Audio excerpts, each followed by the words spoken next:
వచ్చేసింది favourite dish fish pulao. Okay, tawa fish pulao. With cooker తో వచ్చేసారు. రాజుగారు దిస్ ఇస్ వెట్టిగా ఉంటుందండి చూడండి. Okay okay nice. అదేంటండి మిలిటరీ మటన్ పులావ్. ఇది ఓపెన్ చేసి కొంచెం కానీ మీరు అందరికీ ఇలాగే కుక్కర్ తీసుకెళ్తారా? ఈచ్ అండ్ ఎవ్రీ టేబుల్ ఇలా వేడివేడి కుక్కర్ వెళ్ళిపోతుంది. నైస్. ఓకే అమ్మో కొంచెం స్పైసీ సార్.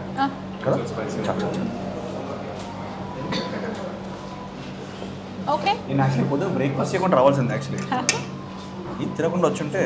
గుంటూరు కారం కోడి కబాబ్. చాలా వేడిగా ఉంది. చాలా వేడిగా ఉంది. Relax. Very tasty. Can I have the favourite dish ఎప్పుడెప్పుడు తినేద్దామని అర్జెంట్గా ఫేవరెట్ డిష్ పెట్టేయండి. ఆవకాయ పప్పు నా కోసమే వచ్చింది. దాన్ని మీరు రైస్తో తింటారా? ఎలా తింటారు? ఓ సూపర్. ముద్దపప్పు ఆవకాయ అన్నం అండ్ పచ్చి పులుసు. మంచి కాంబినేషన్ కదా. పచ్చి పులుసు ఇస్ వెరీ తెలంగాణ. తెలంగాణ. మళ్ళీ ఇంకోటి సల్లచారు ఉంటుంది. సల్లచారు సూపర్ ఉంటుంది. సల్లచారు నైట్ పెరుగుని పొద్దున వాళ్ళు పెట్టి చేస్తారు. అండ్ కర్డ్ లైక్ చేస్తారా మీరు? కర్డ్.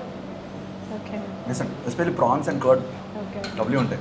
ఓకే ఇప్పుడు నిఖిల్ గారికి సర్వ్ చేస్తుంది రాజు గారి కోడి పలావ్. Favourite dish. ఇక్కడికి వస్తే ఈ డిష్ తినాల్సిందే. చలో చూద్దాం. నాతో ఎన్ని తినిపిస్తున్నారు మీరు? చాలా చాలా చాలా ఎస్ మీరు అన్నట్లు వెట్గా చూడడానికి చాలా బాగుంది. యాక్చువల్లీ ఇది స్పూన్తో కాదు, చేతితో తినేది. ఓకే అప్పుడే బిర్యానీ మజా, పొలం మజా వస్తుంది. అబ్బో. ఆవకాయ అన్నం, పచ్చి పులుసు, నెయ్యి. సో మీరు అంతేరాలో ప్రతి టేబుల్ మీద ఉంటుందా? నెయ్యి.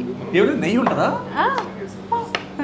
మా డాడీ మమ్మీ అందరూ చిన్నప్పుడు రవీంద్ర భారతిలో ఏదో షో చూసి దాని తర్వాత వేస్ట్ కొట్టు దాని ఎందుకు హోటల్ అక్కడ నెయ్యి. మా సిస్టర్ అయితే మొత్తం నెయ్యి తాగేసేది ఆల్మోస్ట్. సో వాడు ఏం చేస్తాడంటే ఈ గెట్స్ అట్ పప్పు అంటే మొత్తం మీల్స్లో 2 కర్రీలు పప్పు పెడతారు. ఆ పప్పుతో పాటు పొడి ఉంటుంది అక్కడ. ఆ పొడి నెయ్యి rice. Okay let's enjoy the food right now. మీది ఎలా ఉంది?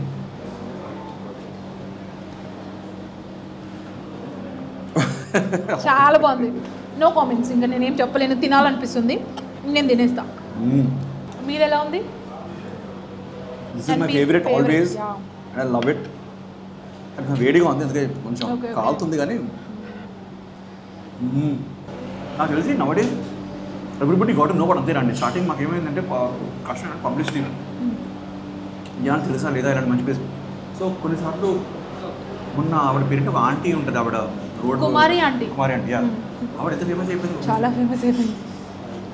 ఇప్పుడు పూర్ణ ఇడ్లీ గురించి కొన్ని ప్లేసెస్ సీక్రెట్గా ఉంటాయి. ఎగ్జాక్ట్లీ. బట్ అంతేరా గురించి జనాలు తెలుస్తుంది. అండ్ ఫుడ్ దాంట్లో కాంపిటీషన్ కూడా ఎక్కువైపోతుంది. అంటే ఇంకా మంచి మంచి ఫుడ్ని ఇంట్రడ్యూస్ చేయాలి. డిఫరెంట్ కాంబినేషన్స్ ట్రై చేయాలని చెప్పి రెస్టారెంట్స్ కూడా మంచివి అందరి కోసం అయితే మంచి ఫుడ్ని ప్రిపేర్ చేస్తున్నాయి.